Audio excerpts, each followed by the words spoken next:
There is a name that for over 60 years has been whispered in circles that study prophecies, esoteric geology, and the future of civilization: Edgar Cayce.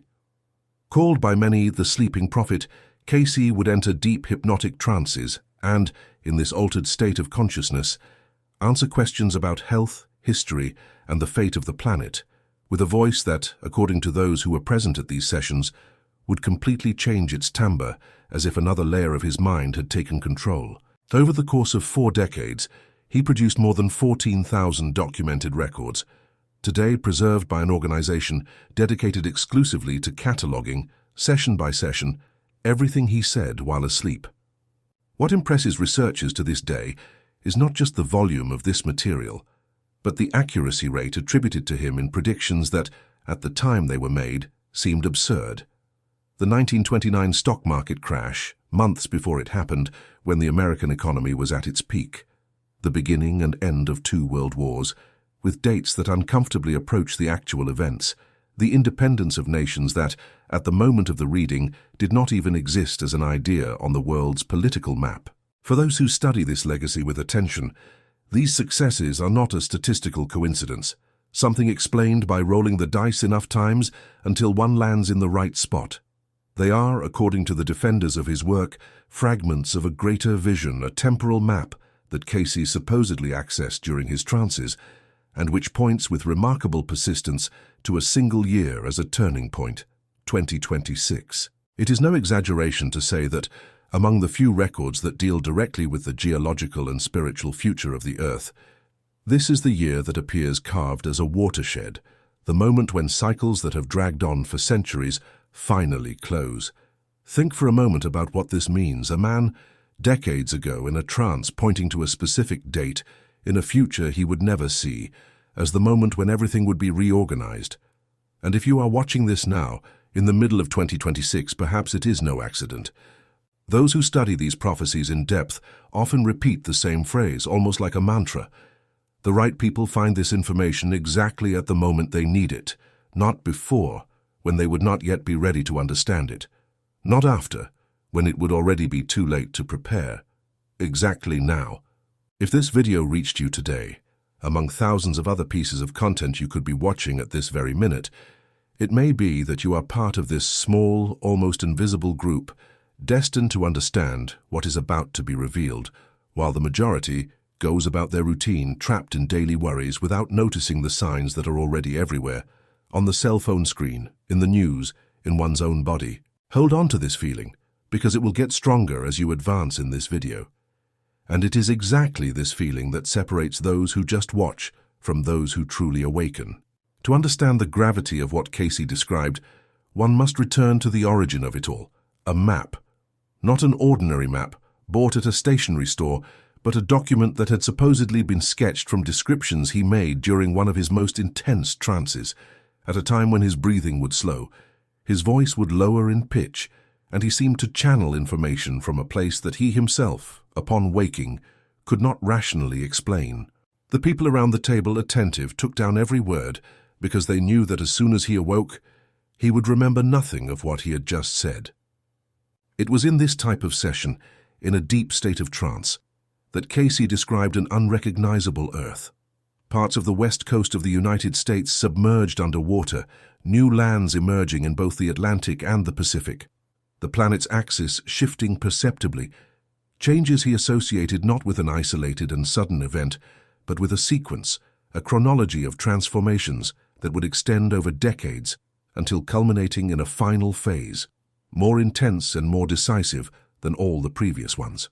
It is this drawing, later reconstructed by scholars of his work from the original transcripts, that became known informally as the Forbidden Map. Forbidden, not because some authority had officially ordered its disappearance, but because, for decades, it was treated as material too marginal, too strange to be taken seriously by the institutions that decide what deserves attention and what should be forgotten. It was filed away, almost erased from collective memory, rediscovered only by those willing to dig deep into the records of his readings, page by page, session by session, searching for patterns that no one else had the patience to look for. What makes this map different from any generic apocalyptic prediction of the hundreds that circulate out there promising the end of the world every few years is precisely the detail of the chronology. Cayce did not speak of a sudden end, of a single event that would sweep everything away at once. He spoke of a logical, almost mechanical sequence. First would come economic signs, tremors in the financial system that would seem isolated, explainable by wrong policies or isolated crises. Then would come climate changes outside of known historical patterns, winters and summers that would break records that seemed impossible to break. Then a perceptible increase in the activity of the Earth's crust, tremors in regions that were historically considered stable, and only then, in the final phase of this sequence, the great geographical displacements he described with such detail. It is precisely here that the focus of the prophecy shifts, and it is this turning point that most people who hear about Cayce never truly grasp. The prophecy ceases to be about isolated earthquakes or floods that appear in the news for a week and are then forgotten, and becomes about something much greater, a complete reorganization of the relationship between humanity and the planet it inhabits, a reset that, according to the records, is not aimed at destruction for destruction's sake, but at purification, making way for a new phase of the human experience on Earth. Think of it as a house that needs to undergo a deep structural renovation after decades of neglect. First, the small cracks appear, then the electrical problems, then the foundation begins to give way, until it reaches a point where patchwork no longer solves anything, and it must be rebuilt from the ground up. This is the logic, according to scholars of his work, behind the chronology that Cayce described. Not a punishment, but a course correction that becomes inevitable after spending too much time ignoring the signs. And it is from here that this video truly goes deep, connecting this ancient chronology, deciphered decades ago by a man in a trance, with the events that are, at this very moment, happening around you, on your phone screen, in the news you saw this week, without being able to explain quite why it left you so uneasy. If Cayce's prophecy were just an old document kept in some dusty archive, it would not deserve your time now. It would be merely a historical curiosity. What makes it urgent, what makes it deserve your full attention at this very moment, is the number of signs that, according to scholars of his work, are already manifesting in the exact order he described decades ago. Start with the climate, because it is the most visible of all. Events that were once classified by experts as once every 100 years have become routine, not the exception. Record floods that submerge entire cities in a few hours, heat waves that break thermometers that seemed impossible to break, hurricanes that form outside the traditional season in months when, historically, the ocean was too calm to generate such phenomena. Think about your own life for a moment. Do you remember hearing, as a child, your parents or grandparents commenting on weather as unstable as today's? Probably not, and that is not just your impression. Then comes seismic activity, less visible in day-to-day life, but equally revealing to those who know where to look. Zones that were historically considered stable, where geologists guaranteed decades ago that strong tremors were practically impossible, have been recording activity with increasing frequency. Volcanic belts that spent decades, sometimes centuries, in absolute silence are showing signs of waking up again. Small eruptions, accumulating gases, and intensified monitoring in regions that previously did not even appear on risk radars. Add to this the geopolitical board, perhaps the most disturbing layer of all because it involves human decisions, not just natural phenomena. Alliances that seemed eternal reorganizing overnight, borders being redrawn by conflicts and agreements that no one foresaw 5 years ago, entire economic blocks shifting their axis, powers that seemed untouchable, showing internal cracks that no one expected to see so soon. And in parallel to all this, a crisis that is not merely financial, but one of confidence, something deeper and more difficult to measure in numbers. Currencies losing strength at an accelerated rate, systems that seemed absolutely solid, showing cracks visible even to those who do not understand economics. A generalized, almost palpable sensation that the structures supporting modern life are more fragile than any authority would like to admit publicly. In isolation, each of these facts could be explained by common causes, natural cycles, specific political decisions, or isolated economic factors. That is how most people see them, as separate events with no connection between them. But when you observe them together, in the exact sequence that Cayce described decades ago, first the economic signs, then the climatic, then the geopolitical, then the seismic, the coincidence begins to seem statistically too improbable to simply be ignored as chance. It is also worth noting a detail that few commentators mention: the speed with which these events are accumulating.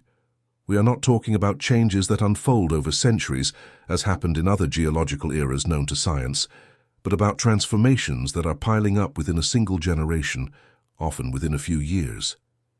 Anyone over 40 who stops to compare the decade they grew up in with the current one realizes, without needing any academic study, that the rhythm has changed.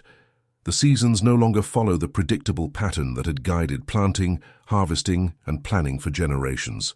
Entire regions that depended on a stable rainfall regime to sustain their economy now face periods of drought, followed by sudden floods, a pattern of instability that engineers and urban planners describe as off the historical curve, a technical expression which, in practice, means that old forecasting models have simply stopped working. And for those who follow this type of information closely, it is not just the climate that has gone off the curve.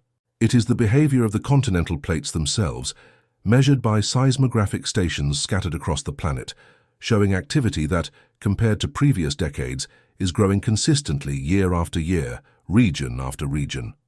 And there is yet a more subtle layer, perhaps the most revealing of all, because it does not appear in any news report and cannot be measured by any scientific instrument, a silent change in human behavior, something that is happening within people, not around them. People are reporting with increasing frequency a sense of inner urgency they cannot rationally explain, a growing discomfort with life as it is structured, with the routine that once seemed sufficient and now seems too small. A call almost physical, almost visceral, to change direction, to let go of things that no longer make sense. Therapists, spiritual guides, and even behavioral researchers have been documenting this growing pattern in their offices and in their studies. Entire multitudes awakening, all at the same time, without having coordinated anything among themselves, to the feeling that something is about to change in a definitive and irreversible way. For those who study the work of Cayce in depth, this is no coincidence. It is not merely a collective effect of repeated bad news. It is exactly the phase of the chronology we are in now, the moment in which humanity enters, collectively, into the final stretch of what he called, in his most advanced readings, the Great Transition. And it is here that the prophecy of Cayce distances itself from any traditional apocalyptic prediction, because the true event he described was never, at its core, about shifting tectonic plates or sinking continents. It was about consciousness. In several of his most advanced readings, those that scholars consider the densest and most difficult to interpret, Cayce claimed that the physical transformation of the planet would be merely the external reflection of something much deeper, a division of humanity according to the vibrational frequency of each individual. This is not a selection based on wealth, power, geographical location, or any material criteria we can easily measure. It is an invisible, silent, gradual filter that separates those who are ready for a new stage of the human experience from those who are still trapped in old patterns of fear, control, and scarcity, patterns that were often inherited without ever being questioned. And how do you recognize if you are entering this process, if you are already a part of it without having realized it? The signs, according to those who have studied this subject for years, are not spectacular. They do not come accompanied by lights in the sky or supernatural voices. They are subtle, almost discreet, but unmistakable to those who truly pay attention. Insomnia, with no apparent cause, which does not disappear with any of the usual techniques, as if the body were processing something the conscious mind has not yet managed to fully comprehend. A recurring sensation of displacement, as if you were living days that no longer make sense within your old routine, as if you were watching your own life from the outside without fully recognizing yourself in it. A growing intolerance toward environments, relationships, or conversations that you previously endured without any effort. As if your energy no longer fits in these spaces, which are now too tight for what you are becoming.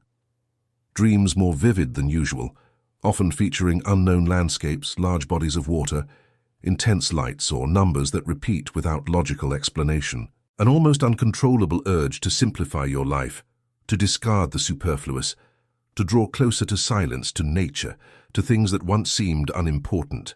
If you recognize 2 or 3 of these signs in yourself while listening to this, it is likely that you are already, without having consciously realized it until now, within the process that Cayce described, the awakening that precedes the division.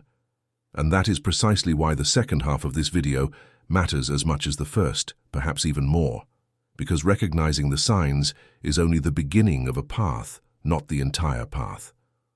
What you do from now on, from this exact minute, is what truly determines which side of this division you are walking toward. If the great transition is deep down a matter of frequency, then the most important question you should be asking yourself is not what will happen to the planet, a question too big, too abstract to generate any practical action. The right question is, what am I doing with my own energy right now in this specific moment of my life? And it is precisely here that the records of Cayce become more practical than any other prophecy in history, because he did not just leave scary warnings about sinking continents. He left concrete instructions, repeated throughout dozens of different sessions for anyone who truly wanted to prepare. The first recurring instruction in his records is daily silence, not as a spiritual luxury reserved for monks or people with a lot of free time, but as an almost biological necessity for recalibration. A few minutes every day, without screens, without external noise, without constant stimulation. A time when the mind stops generating so much noise and the body can finally listen to its own internal signals, those that spend the whole day being muffled by a busy schedule.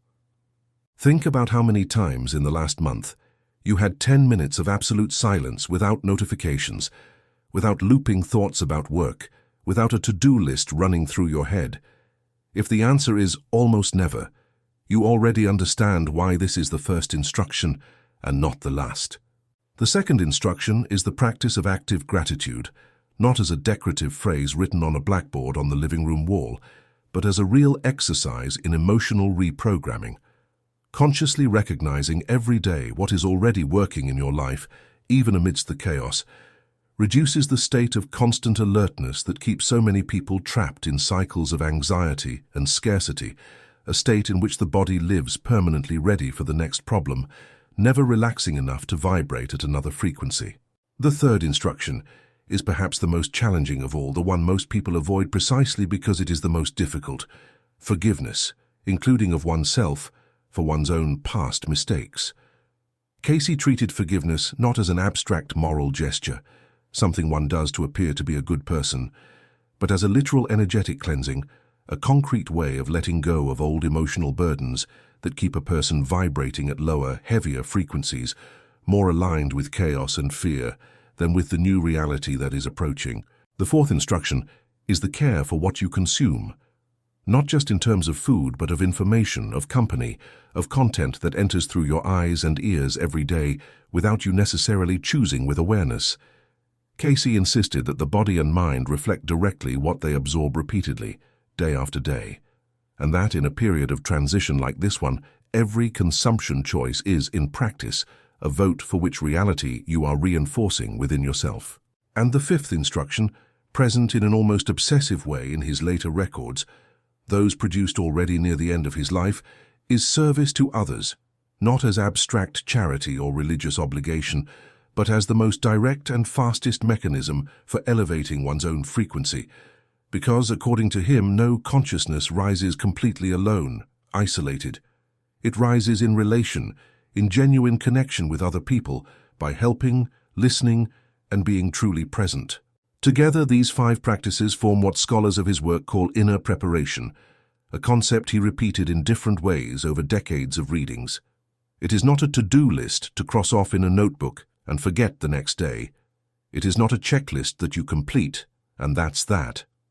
It is a continuous daily process of reconstructing who you are from within, layer by layer, so that when the transition is complete, you are already vibrating at the frequency of the new reality, rather than trying to reach it by running, desperate, too late, at the very last moment, when the window of preparation has already closed. And here we reach the most delicate and also in a way most liberating point of everything Cayce left on record. The idea that at the culminating moment of the transition, there will not be just one reality. There will be two, coexisting in the same physical space on the same planet, perhaps even in the same city, but at completely distinct frequencies, almost like two radio stations occupying the same dial without blending together. In some of his readings most discussed by scholars, he described this unfolding as a bifurcation. On one side, a humanity that remains trapped in the same patterns of fear, competition, and scarcity that generated the very crises we are living through now, repeating the cycle indefinitely. On the other, a humanity that has gone through the process of inner elevation and begins to experience life from another level of consciousness, more connected, more collaborative, more aligned with what he called in his own recorded words a new era. The most important part of this description is not the scenario itself, however impressive it may seem, but the mechanism behind it. According to the records, there is no external force, no cosmic judge, arbitrarily deciding who goes to which reality.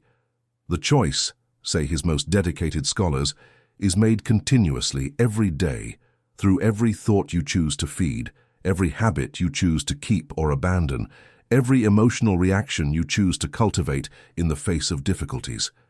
It is not a single dramatic decision made at a specific moment and then forgotten. It is the sum of thousands of small daily choices that, together over time, define your frequency at the exact moment when the unfolding is finally complete. And that is why the true forbidden map was never, in fact, a drawing of shifting continents or coastlines submerged under the ocean. The real map, the one that truly matters to you now, is the inner path that each person must travel to prepare for what is to come, a path that cannot be postponed, saved for later, or left for when things calm down in your routine. Because, according to everything this video has presented so far, point by point, sign by sign, things are not going to calm down before the transition is complete. They will intensify until the turning point, exactly as the chronology has always predicted. If you have made it this far, paying attention to every sign, every pattern, every instruction, it is because some part of you, perhaps the same part that felt that inner discomfort we spoke of earlier, already knows that this is not just any video about dusty old prophecies. It is a direct invitation for you to decide, right now, at this exact minute, which side of this divide you want to walk toward. The question that remains, and which only you can answer, without anyone else being able to answer for you, is simple and yet definitive. Will you continue to put off this inner transformation, waiting for a sign even more obvious than those that have already appeared before you? Or will you start today now to follow the only map that truly has the power to change where you are going? It is worth remembering, before closing your eyes and moving on to the next video on your screen, that none of these 5 practices requires money, a change of address, or a sudden break from the life you have already built. It is not about abandoning responsibilities, running away from home, or stopping the care you provide to those who depend on you. It is about adjusting, day after day, the way you react to what is already before you. It is about transforming the same job, the same family, the same routine, into a space where these 5 frequencies, silence, gratitude, forgiveness, conscious consumption, and service, become part of your day without anyone around you needing to notice a dramatic change. The transformation that Cayce described was never about external performance. It was about internal coherence, about aligning what you think, what you feel, and what you do day after day until these 3 layers stop competing with each other and start pointing in the same direction. And it is precisely this coherence, according to the scholars who dedicated decades to interpreting his records, that determines, at the end of the chronology, which side of the great divide each person will find themselves on.